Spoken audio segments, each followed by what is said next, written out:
Sa patuloy na kampanya kontra illegal na droga ng PNP, naglunsad ng Anti-Illegal Drug Awareness ang mga tauhan ng Regional Police Community Affairs and Development Unit 2 sa mga estudyante ng Reyna Mercedes Vocational Industrial School, Isabela.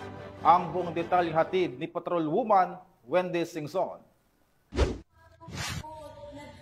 Bilang bahagi ng pinaigting na kampanya laban sa iligal na droga, matagumpay na isinagawa ang 2 araw na Youth Summit 2025 na may temang Strengthening Youth Advocacy Towards Drug-Free School and Community. Nito lamang ika-24 hanggang ika-25 ng Setyembre ngayong taon sa Reyna Mercedes Vocational and Industrial School, Barangay Talungan, Reyna Mercedes, Isabela.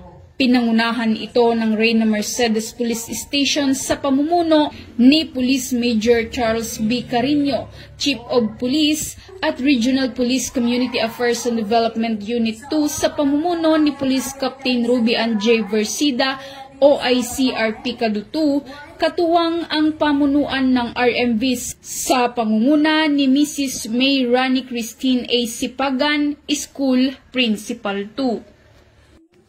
Umabot naman sa 1,200 na mag-aaral mula junior at senior high school ang nakibahagi sa nasabing programa.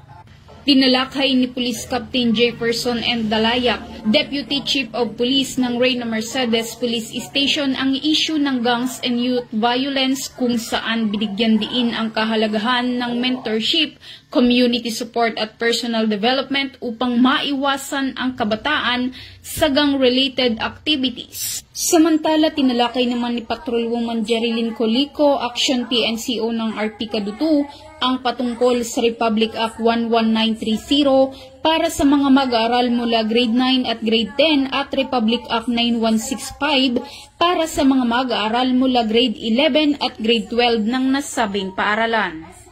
Mahalaga po ito sa ating mga kabataan kasi dahil alam naman po natin na napakaraming involved na ngayon sa mga violence nakikita natin sa mga news.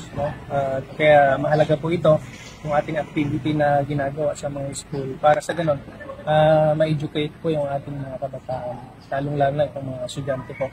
Samantala, patuloy ang PNP Isabela sa pakikipag-ugnayan sa mga paaralan upang mapalawak ang advokasya laban sa iligal na droga. Mula dito sa lalawigan ng Isabela, ako ang inyong Police News Network Correspondent, Patrolwoman Wendy Singson, alagad ng batas, tagataguyod ng Balitang Pulis.